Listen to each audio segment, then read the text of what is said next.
racists, right? To the racists. All right, if everybody can put their phones down, you could say just call him. Put your phone on vibrate. Make whole lies. Yes. All right, welcome back to another episode of Fold. Today we got the lovely Haitian sensation Stephanie over here as a guest. We got he's not too important, but his name's Rudy. Anyway, Brian's still ugly as ever. We got our boy Malik here this time. Jaquan with the fly dress shirt. Hi. We all here. You know what I mean? So now, with that being said, the 5'3" boy that won't grow. Dang, everybody knows that's a lie, Jaquan. Just stop it. I mean, we all know Brian's always been ugly, but okay. Wow. Yeah, you really can't talk tree. Hi. You see, Brian? Hey, yo. Stop with that. We gonna have to pause for technical difficulties after that statement. Trying to get demonetized? With what money? Exactly. Ooh. I feel like we have this discussion every episode now. I'm saying with stop what money? Like, podcast full of broke people. We should definitely get this topic started. Yes. All right. So we good to go? Yes. All right. So to intro the topic, right? Yes. All jokes aside, serious topic at hand. The Michigan school shooting, right? Where Ethan Crumbley murdered 4 of his classmates and injured several other, or schoolmates, I should say. Yes. First and foremost, if y'all don't mind, let's have a moment of silence for the victims.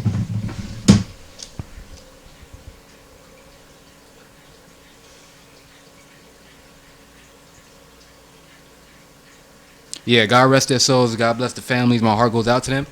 But yeah, that was a very tragic situation. There's a lot to unfold, and it's just deeper than the surface level of the people who got killed in the school shooting. So yeah. Okay. Glad you caught that one. I paused because that was actually a funny joke, but you're right. This is a very serious topic. This is indeed. And as Dante said, 4 killed, others injured. And the topic surrounding this whole conversation is really who's to blame. So, just as a disclaimer, this case is still ongoing. They're still trying to figure out the information, who's to blame, what were the circumstances of this school shooting. Yes. So, we're just talking about what we know so far. Exactly. So, any information we bring up that might seem inaccurate, when you receive this information, understand we're talking from the point of this case as it's developing. So, if more information comes out, we will definitely do a part 2 about this story.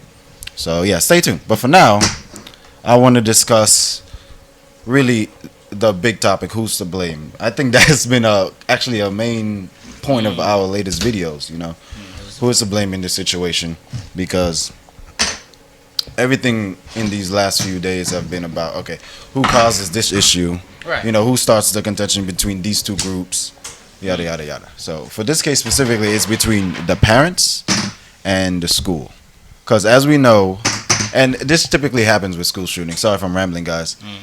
There is some type of notice or some type of warning that the kid is kind of seems unstable. A little and off. There's something that, gives alert to the teachers. But then, it's the Swiss cheese effect, something that we mentioned in other videos that, lines of communication, something breaks down, and then the perfect storm happens where this big situation happens. And this happens as well. An accumulation so of they allow something to pass. Exactly. Right, and then things, like you're ignoring the subtle signs that would have led to the big event, basically. Yeah. And so for those who don't know, what happened was the school, they phoned, so there was, some issues of instability where they found the kid looking up ammunition, as well as they found disturbing images. And they were saying, okay, immediately they should have searched the bag. That's what some, either the district attorney or police officials were saying, they should have searched the bag, but they said no, because there was no probable cause or reasonable suspicion. He had no prior discipline for them to warrant a search of his supplies. And then there is the side of the parents, whereas they were encouraging behaviors like that because they would bring him to the gun range. They bought him a gun for his birthday. Immediately once the school had informed the mother of the situation with the disturbing images he was drawing, which essentially displayed, how do I say this nicely? Just displayed graphic images of murderous intent. Yes, murderous intent. Thank you. Yeah, well, definitely graphic images. Yeah, the mother kind of played off this situation. Right. So in this case, what started this is like, who's to blame? So what do you guys think about that after that very long explanation? May I start on my opinion? Yeah, go ahead. Please. All right, first and foremost, Ethan Crumbley is a 15-year-old child. At age 15, you have some type of awareness to know the right and wrong about taking lives, murdering. So I'm not going to put it and look at him as if he's some little kid who you can have sympathy for. I have absolutely no sympathy for him if he gets punished to the full extent of the law. You went there with intention. You took lives. That was not necessary regardless of how you was feeling. You knew that what you was going to do was going to cause dismay, mayhem. Right. Murder was on your mind, and you're old enough to know better. So I can't have no sympathy for you if you get punished for that. So he has some blame for his own... No, he definitely has the most blame for his own action in the situation. And in the way his parents were acting... 1 second. Let me just do... Yeah, in the way his parents were acting, they was pretty much encouraging the behavior. I'm pretty sure from when they was raising him to 15... They have an inkling of knowing by now the way he would be, the way he would act, and they gave him full access to the firearm. Like, they had the son with them on their way to the gun store, buying it, posting Instagram images, there's text messages of the mother when the drawing came out, talking about, you need to learn not to get caught, she's LOL-ing it, and the whole nine. Like, you're rewarding sadistic behavior that's going to lead to basically the topic that we're talking about, or many other cases like it. It's not fair. And it's not right. So you're more so on the parents are really the ones to blame for this because they... Nah, the parents aren't fully the ones to blame. Because you also blame Ethan as well. Oh, you're saying like... I try to avoid saying names because, again, this is an ongoing case. It's a news report, but this is news reports that's already out. It's already this out. is information that's already out. This already happened. The people already died. The shooting already happened. Ethan already did the deed. About naming children. Yeah, right. I get that. The Crumbleys, regardless. The child. Ethan Crumbley. But you're saying because he's 15, like, he should have some responsibility? Yeah, you at that age, you already got some awareness. But you are aware of the effects. Yeah, aware of the effects of what you did, and you're aware of the effects of your actions.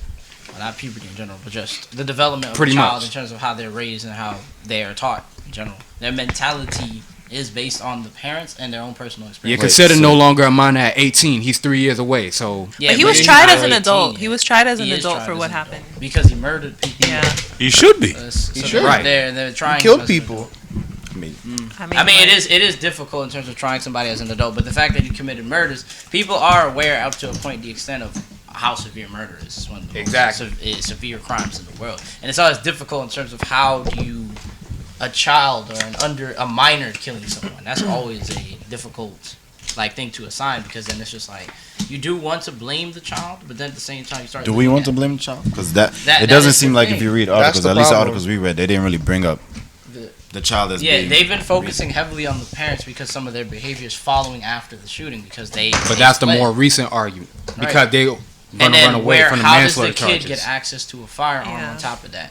What was raising him to be comfortable with a firearm, and possibly what were the behaviors that ended up making him believe that this was something that he should do? That's the thing that they're pretty much trying to identify here in terms of the development of the case. But obviously we see that there's blame being flung onto the parents because he was able to get access to this firearm, and not only that, they also facilitated the habit of him learning how to use the firearm, or just like Dante mentioned earlier in terms of the mother. And there was a sign of a disturbance within him in terms of drawing imagery that was graphic in terms of violent intent, and she was dismissive of said behavior in terms of what we knew. When obviously that when you see something alarming like that, like if a child is indicating violence or showing violence, then you have to jump on that immediately. But I think what a lot of people were saying was like this was the first kind of case of him showing violence. Like there's no recorded reports of him being violent previously. So at least that they know about. Yeah, that they know about. Yeah, probably officially, but I find that kind of hard to believe though. Yeah, the parents probably knew. Might have been. But the thing is, the teacher did see it, so it's like if I'm gonna report to that child's parents, which I'm pretty sure they did, and they're the ones who was like, "Oh, it's no big deal." Then from that point, it's like, this is your child. You were warned by the school that this is something very disturbing. So you can, try to make sure, talk with your child, give us an awareness of what's going on with them, because this is alarming.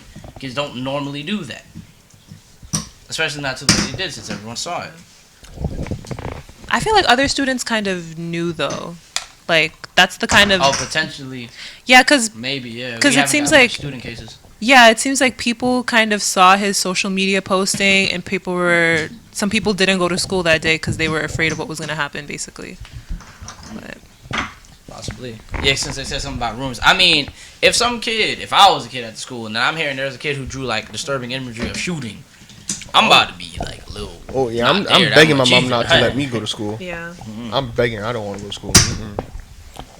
Yeah, that's more of a common sense and just like basic survival instinct right there. Is like, well, shoot, if there's even a threat, I'm not even gonna put myself in a situation to be exposed to danger. Okay, I feel like I'm going to like a very dangerous thing here, but we've had like closeted murderers before where they showed zero signs of anything happening, and then all of a sudden, boom, it's like, oh, this is a whole brand new person. They're like, oh, but this person was a saint. This person was an angel. But that's the thing though. So the way I see it is, it reminds me of the classic case of like nature versus like nurture. Oh, nurture versus nature. Nature versus nurture. Like, is this how the person is, or is it because a byproduct of their environment? Because you can argue about that as much as you want. Oh, it's because of the parents brought him around this, or it's the fact that. But there's plenty of people. Go ahead. Oh, my bad. No, go ahead. There's plenty of kids who are taught how to use firearms, but this case didn't pop up. Exactly. So the thing is just what specifically was happening to Ethan that led him to this result in terms of shooting at his school and other students. Right? Get down to? And to respond to what you were saying in terms of your question, is it the way they are or a product of their environment?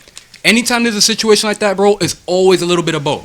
I know, I'm not. There's a higher... No, I'm just saying in general. There's a higher percentage. Everybody got their own individual personality. Some people have a type. Some people end up doing what they're doing. But there's always a little bit of both. There's a little bit of every type of influence. You know, you're right. There's always a little bit of both.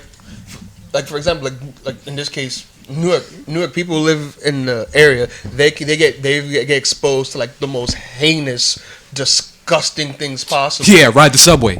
Oh, ride the subway, definitely. You'll see some shit. You're not helping us. Take the L train. You'll see some stuff. Take the 2 and the 5. You know what I'm talking about. But still, people are exposed to that. But some people, they it's either again nature versus nurture. They can it's either like I'm just saying, like they can choose to be exposed to it. They don't want to be. They see it, but they choose not to be exposed to it. It's a battle between, is it because of the environment or is it because of like, is this who they are? And this also reminds me of, I don't want to like, I'm just gonna slightly segue. There was this episode of Law & Order SVU, and this kid, you could tell just by looking at him, there was something wrong with him. But the parents refused to believe it. So there was a scene where this kid, he asked his mom to come to the bed to give him a hug before he goes to bed. This kid had a whole kitchen knife underneath his pillow and sliced his mom, thought it was a joke. Oh. And this again begs the question. They're like, was this kid born crazy, or did something happen to him to make him go crazy? Like I said, we have evals for that. Well, I know like they say you having a mental illness doesn't make you more violent, but I definitely feel like he had something going on that needed to be addressed, but I don't know if he explicitly showed signs enough for him to get help though, because like in the drawing that he had, it was both like violence towards other people but also towards himself. I think he put something to the effect of like, oh, like my life doesn't matter, something to that effect. So but then it makes there were things going on at home or that nobody saw, and his mother's response when the teacher saw that picture was, oh, like LOL, don't get caught. Like, I don't understand how that's your parent. Your kid is showing something like, you know, something very bad is going on, and your response is like, oh, just don't get caught. Very nonchalantly. So here it shows negligence, and then once negligence is shown, that's why I can see why the parents are under fire. But then not only that, then once the shooting happens, they go and run. It's a bad look. It does look bad. Exactly. That's horrible. If my child did something like that, I'm about to be at the forefront trying to advocate for my kid or fight for them, like, you know. Because if I missed these signs that something was happening with my child and it got to this destructive result, then I totally feel guilty for it because I feel like I failed as a parent. I guess they don't see it that way. They're just like, oh, ha ha ha, you know. Just don't like Stephanie just said. Her mom said, LOL, don't get caught. To me that's so. Ugh, like how do you see it? Sinister. Yeah, it's sinister. Like you see it. You literally see there's something wrong with your child. You know something is wrong, but you like take it as a joke. And when something actually happens, you're like, oh, this actually happened. This was serious. Okay, I'm gonna just run. No. Yeah, I mean, based off how the parents responded to the whole situation, it did seem like they had no thoughts that their child was of that nature, or they suspected that their behavior was influencing their child in that way. Yeah. So what you're saying is that they're one of those, you know, let me not say it like that. Matter of fact, you know, screw it. They're one of those people that think that, oh yeah, their child is perfect and they can't, and their child will not do anything wrong in this world. Yeah, there's some parents that like that, and it's like, all right, for me, I used to work in a school, and you have to really think about this logically speaking. Till the kid goes to school, which is like what, maybe 4 or 5 years old, till they finish school is like 17, 18. Right. Your child's in school a majority of their lives. Yeah. And as a parent, you barely see your kid, maybe like on the weekends and like vacation. Well, of course you'll see the kids after they come. You'll see the kids after school, but then it's like, but their basis, what they go in with, it starts with you. And then what they learn and process, right? How they go about it also comes from the parents, because you're supposed to guide them through this stuff. But that's what I'm also getting at. Some parents who are like that, they think that they know their children. That begs the question: do you really know your child as well as you think you do? That's the thing. I'm not gonna lie, you sound like a frustrated teacher. Honestly, you sound like a parent. Honestly, a parent of teenagers. Word. Yeah. Before we even get into that, though, the Crumbleys already sound like they was a little off-putting as it was. They definitely was not the smart, sharpest tools in the bunch. No. The hamster fell off the wheel a couple of times. You can see it. Hold on. Like I said, that's your perspective on it. To me, in terms of it, it's just like learning or utilizing a firearm isn't the issue. It's basically you can teach somebody, like a child, how to use a firearm as long as they're. Do you think that children should be learning to use firearms? I don't see much of an issue with it as long as you regulate control of it, because there's plenty of kids who have hobbies as guns. Because my point is, like, why teach a child to use it unless you don't want them to use it? Why allow children to learn to use bow and arrows? Yeah, why are you going to let them use exactly? That's a weapon too. I mean, it's just like. But that's what I'm saying. All right. Wait, hold up. So this is actually a beautiful segue, but I just want to wrap up the whole, parents versus school thing. So it definitely seems like we're leaning towards the parents being the issue. To the school's credit, though, they tried. They did try. And there's only so much. That's all they can. That's all they can. I mean, there's only so much they can do. That have like a they aren't psychologists in terms of. Definitely had a little record scratch going on. The thing is that you bring it up to the parents' concern, and you could have a case in terms of like you make other teachers be aware of the issues of the child, right? But the main thing you were supposed to do is mention it to the parents. If they don't do anything, it's on the parents from this point. It's on the parents from that fault. The school the school can only intervene so much with that angle. But then at the same time, with schools, so they literally did what they could. So then from there, what happens when Ethan fell onto his parents? Yeah, so the parents didn't do anything. So back to the previous discussion, though. Now, should kids even be learning about firearms like I said, to me, he's 15. I don't see much of an issue with learning how to use a firearm because most of these people, you have the right to bear arms, so thus most households, would have firearms naturally. So it's just them knowing how to use a firearm, because say if there's an emergency, like somebody came into the house and the parents are incapacitated, but the kid knew how to use a firearm, so thus he was able to defend the home in that instance, right? But do you think there should be a minimum age then? I mean, I don't remember exactly what the age is, but obviously you shouldn't be handling a firearm until you're legal. I'm gonna make a disclaimer. But you can learn it. I'm gonna make a disclaimer, but if I was gonna assume that what the age would be, I'm going to assume it would be 13. I don't know. Like I said, maybe it'd be good to know. For certain. But in terms of a kid learning, I don't see much of an issue with it. If the firearm is secured in the household and you make sure the rules is known to your kid, they naturally are going to abide them because kids learn from you. So it's just like, look, if I say this firearm is to only be used in an emergency, like there's somebody who's coming into the house, I'm incapacitated, and you can take this firearm and do something about it. This is why I taught you. You know what I'm saying? Because kids are taught self-defense, right, in order to protect themselves when they're out there in the streets. Exactly. Because say if this kid ended up dealing with somebody who had a firearm, and then he was able to take said firearm from that person and knows how to handle the weapon, thus protect himself in that instance. The thing is, too, it's as like with these family homes, they're supposed to have the firearm secured so that people who are underage do not get access to them. It is fine if the kid learns how to use the firearm, but if it wasn't secured properly, then it is the parents' fault. Unless the kid forcibly entered himself and took the firearm, then it's just like they literally set it up so somebody couldn't get it. He found a way to break in and get it because it was legally secured. So then at that point, it's not really on them. It's on the kid who found a way to get to it. Like, I can't even count how many cases there's been like this parents had like secured firearms like locked away. Yes, and they found a way in there, and the kids found a way to break in and play, and they thought it was like a toy. If they really want to do it, the child, they will find a way in. Exactly. unless you catch them. I remember. I forgot how old this case was, but there's this kid, and I think this kid and his brother, like playing with their dads. They found their dad's gun, and it wasn't even like every gun has a safety lock. This gun, safety lock was not on. Yeah, and the kid shot his brother, and it's scary because it's like, to me it's like, yes, it's a weapon. It is, to me, it's like it's a weapon and it's used to protect, not to use to harm. I mean, yeah, that's the intention. That's the point of it. But to the point where you how do you protect? It's using it to defend yourself. It's using it to defend yourself. You're not going out Use there it to and preserve inciting your violence. own life. Exactly. You're not going out there discriminating, randomly shooting You're at not being people. a radical with it. Just preserve your own life. Exactly. Because just like I said, if there is a house invader, that's why you got the firearm. Any means necessary. If they I feel enter your like premises, most people that have a weapon, it ends up like hurting them.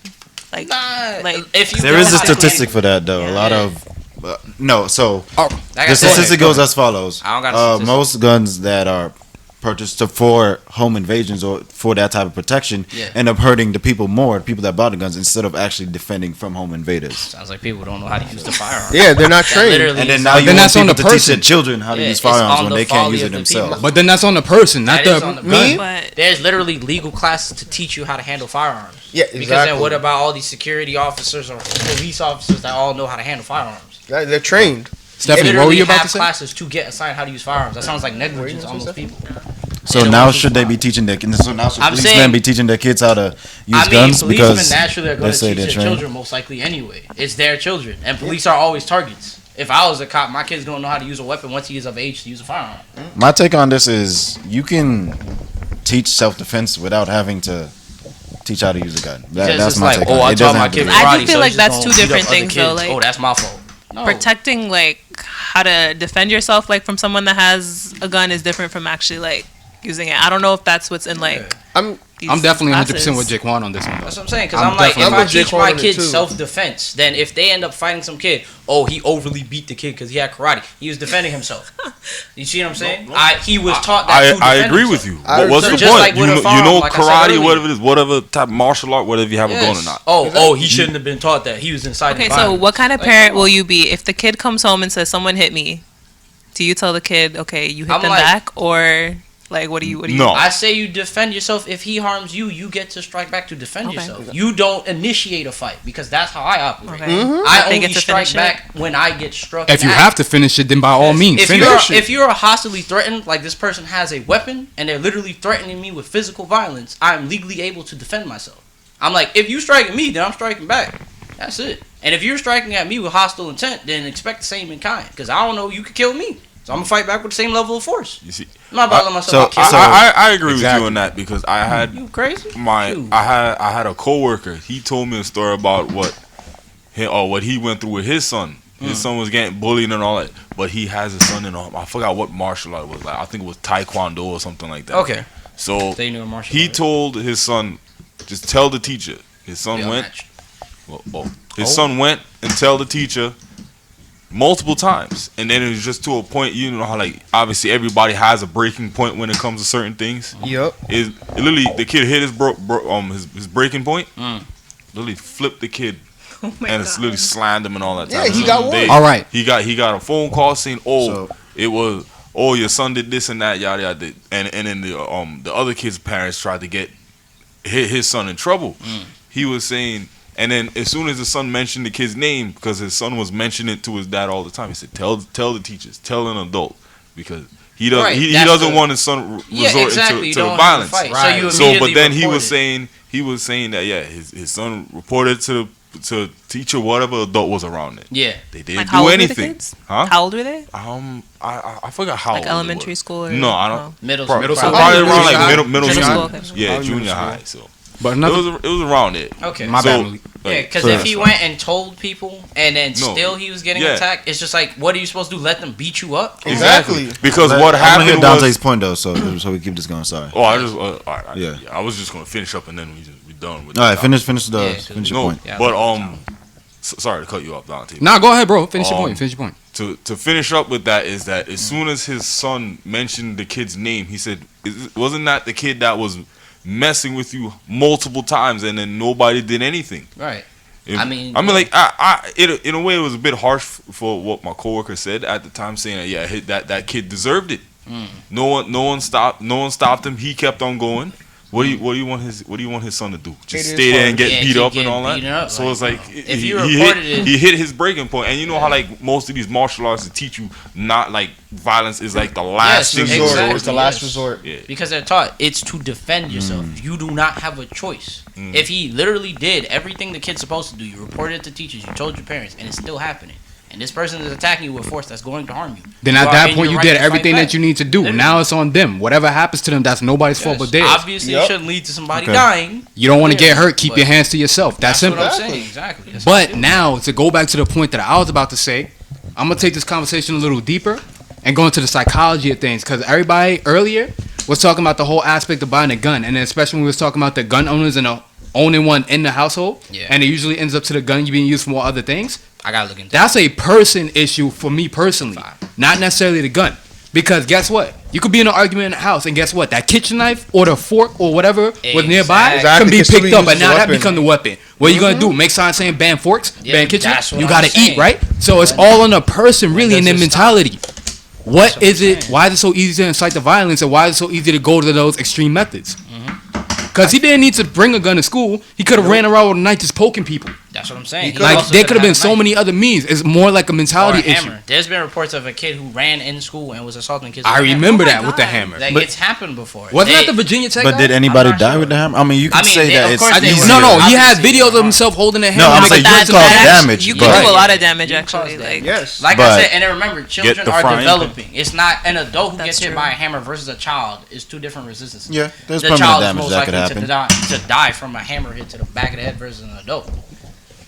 I feel like the odds are the same whether you're you have a matured physical body, so it's just like you're naturally going to be more durable than a 15-year-old child, like on average. Okay, so to wrap this point up, we could at least say it does sound like we're a little divided in a sense, but we could say as long as the defense allows the escalation, then what happens, and that's up to the person that initiated that violence. Yes. Or initiated the response. Let's say that. Let's. One more point I just want to bring up. Okay. And it kind of wraps up all these school shootings together that we've experienced in the past, in America specifically. Are these training the training methods taught to kids in school shooter defense? I don't know the exact term for it, but the trainings that they learn, children learn, to protect themselves from school shooting. School shooting I think it was called school shooting drills or something. Whatever the acronym is. Whatever what the drills are taught to these students, are they effective, and how do we feel about these drills? Are they even working? Did they help in this situation? In this situation, it sounds like it was efficient enough because the kids were able to board up and close off doors once they realized what was happening in order to safely protect themselves. It is sad that we have shooter drills in the first place because this shouldn't be an issue, but we have to go off the reality of the way the world is working. So ultimately, obviously, they'll make more and more efficient drills, clearly. But sadly, this is the case. I think in this situation, it does sound like it helps save lives. Or at least prevent more harm from what happened. Yes. I mean, granted that. But me personally, I feel like the only way you'll completely keep the school safe, you just got to check everything on everybody, which is an invasion of privacy to an extent. Before they go in, number one, and two, have active guards, metal detectors, and they have active armed guards. That's a whole other discussion. Yeah. That's another discussion for another time. But I think metal detectors. If you want to guarantee that, but like I said, me personally, I wouldn't want that. But if it came down to it, that's what it will end up being. If you want to fully protect, but. Yeah, like I said. Again, another conversation for another podcast. And then it's just like, do you want to psych eval all kids? Like, it's kind of messed up. See, they were talking about that. They said that's not even 100% reliable. You can't it's fully not. People can lie. Depend on that. The only thing you can really because they could pass the test and they still go and do it. Exactly. That's happened before with serial killers. That's what I'm saying. Yeah, they know how to lie to pass about certain tests. It's hard to catch that. In the terms of this whole serial killer, I don't think it's about the whole knowing how to lie. It's knowing how to react in some people can act completely sane, but then still have do unjust things. So ultimately, it's just like there's alarming signs to look out for, and when they pop up, report them, which is exactly what happened with Ethan. They saw him drawing things showing physical harm to other people and himself, and they reported it, and his parents was mad nonchalant about it, then there's a dang shooting. You see what I'm saying? So it's just like, it literally was on the parents to do something about it. That's why they're getting, they're getting pressed here. And they ran. Yeah. That's the strange thing, too. Yeah. They're like, oh, dang. They knew they messed up. Yeah, exactly. They knew they messed up. You make it worse for yourself. So then now it's like, To add on. Like I said, the hamster wasn't on the wheel all the way upstairs. I want to say answer, but to like, I guess give a context to it. You guys all know this. I used to work at a school, and it would go from 2 to 5-year-olds. And there was one day we are getting a report, especially from other schools in the area. Apparently, there was a shooting going on in the vicinity, and we had the kids. We had. All right, if everybody can put their phones down. Put your phone on vibrate, Mikolas. I couldn't hold it, bro. That was funny. Wait, what's so funny? Bro, the phone vibrate. You just chuck your whole phone. Oh my god, My phone is right now. Malik go on Instagram for that, man. That's a good clip. Let that be the thumbnail. Malik doesn't want us to see what the notifications say. Finish your thought. Please. All right, so You're going to say something very profound. Yes. We almost done. So we were getting a report from all of the schools. There was a shooting going on in the vicinity, and we had the kids outside. So imagine trying to get a bunch of 2 to 5-year-olds back inside the building, and they're scared, and they're looking at you, asking you what's going on. So, like, you tell them? Like, what do you tell them? Exactly my point. What do you tell a bunch of, especially at that age range, how do you tell them, explain to them, we are going to have shooting school drills? And none of that, not even just the kids. How do you tell the parents that? Because now they're scared for their children. And I'm scared because these may not be my kids, but I'm in charge of them. Yeah, these so are their. I'm here to protect them, and I don't even know how to explain. Because one of my kids literally looked at me, 4 years old, little girl, asked me, Mr. Lear, what's going on? How come we can't go back outside? Why is everyone scared? How I didn't know what to tell her, and it scared me because how do I tell her? Oh, there's a dangerous person outside, holding a weapon, shooting. Someone out, and let alone, not even at nighttime, in broad daylight. Yeah, because that wasn't a drill at that point, right? That was like was real life. Yeah, that was legit. So the thing is, it's just you never want to spread hysteria, regardless of the age. No. So you really have to minimize it, or they most likely would play it off as a fire drill. But there's gonna be some hustle because you can't explain it to the children because if you do, you gotta tread lightly. Yes, you gotta tread lightly. Yeah. I had to tell her, there was an accident outside, and we're just gonna make sure you guys are inside the school to be safe. That was a good way. And that's the best way I could tell. We had to tell the parents the actual truth. Yeah, and the parents have to know. But her mother's face when she found out, she had to like, I guess, deal with that quote. Yeah. And the answer she had to give, it broke my heart. I cannot tell you how bad I wanted to cry. Yeah. And I still do because it's like, how do I look at her?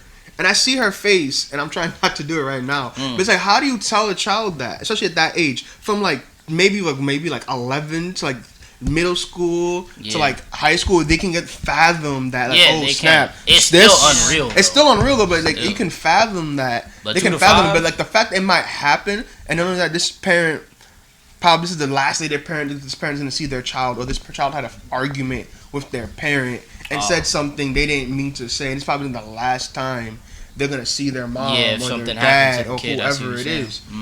And it's like, there's so many ways we could go about stopping it, but it's like, at the end of the day, you have to understand, these kids are people too.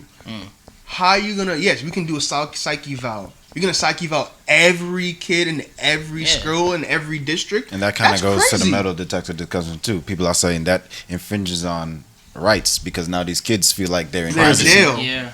So but then it's just like, dang, it's a fine. If it keeps happening, it's like exactly. It's like you're going on the airport every day. Exactly. You're going to TSA. Because we could talk about this for days. This really branches down to a lot of different topics. Right. I think for what you did with a 2 to 5-year-old, that was the most appropriate thing you could do. Just try to put them at ease, as Jaquan said, reduce hysteria. Yep. But for the topic, at the same time with that topic, it's not really. Oh, sorry to cut you off. No, say your point. It's not really Rudy's job to say. That's true. that to speak about a topic like that with a child of that age? Of course, no. That's why that should be something. It's not, but like teachers are forced But realistically, into this. for the situation, bro, at hand, Yeah, like, you don't just it ain't my job. You gotta do something. He did the right thing for the moment. He did the edited line. That's the best thing to do. And then the best thing is for he did to what leave was it for best his for that parents. case or scenario. Yeah. Again, like I said, this could branch out to so many different things. So Yes. let's not open up that can of worms. Yeah, that's What a I do wanna Pandora's say box. It is sad though. It does seem like the drills are effective. At least getting children into the mentality of, okay, this is a dangerous situation. Let me be serious. Right. Let's do what we have to do, and let's not fall into any obvious ploys or tricks that would get us into a precarious situation. Exactly. So, But at the same time, it's like, Again, we could keep convoing about this for days, but we'll save it for another. I like the respect real quick, to the children in terms of teaching them something like this, Exactly. because it's showing that you're treating children more as people versus children. yes. You know what I'm saying? Which is a good measure, because children want to be respected, so they showed respect here. And thankfully they did, because this definitely seems to have Could have been prevented more. a whole lot worse. So, any quick last final thoughts about this situation? All right, my final thoughts, man. The one who did the shooting, he knew what he was doing. He's of age to know better. I got no sympathy for him if he gets punched to the full extent. That ain't fair to the victims. That ain't fair to the families. People done lost their lives. They never coming back. He gets to live, see another day. They don't, because he wanted to be selfish based on his own feelings. That's not fair. That's not right. I'll never see it as fair and right. You know what he did? I got no sympathy. I feel you with that. That's gonna cross fire, but I do agree Okay, with that sentiment. let I it. said that's how I do you agree. feel. Yeah, 15. You know, Facts and opinions, right? I got it right. Yeah. I am curious to see more on what's going on in terms of Ethan's mentality, because we don't know much about his place in it. We're getting more of the parents' perspective here, or more or less how they could have let the situation have played out, or when they could have done more, or the whole issue is they could have possibly prevented this and they didn't do much to do something here. So I am curious about how the parents play a role in this as well. Yeah, I want to see what they get. But other than that, yeah. Okay, so real quick, do you guys have anything else you want to say? I'm good. I just feel like it's a problem that is way before him. I think it's just like we live in a violent society, and I think like it's an issue that I don't really see an easy solution to. But yeah. Yeah, this discussion has been had many a times before, and this is no solution. Okay, so you guys heard how we feel about it, what we think. We provided the facts that we've learned from the articles, but again, we said it's still a developing situation. Right. So as we get more information, we may do a part 2 if it's significant enough. But we encourage you to follow the links in the article. I'm sorry, follow the links in the description for the articles that we reviewed, so you can follow along as well. And we need some coffee. Don't forget to like and subscribe. It's been a long night last night. Y'all don't even know. Anyway, but follow our Patreon. You'll see. You know. Oh yeah, don't forget to like and subscribe. Again, your comments, they help us. Your feedback allows us to make better content. We love you. Please, thank you. We appreciate you. So this has been Fold, where we discuss nothing. Facts. Fundamentals. Fundamentals. I even tried to start it off this time. Well, you'll see more later. Good night.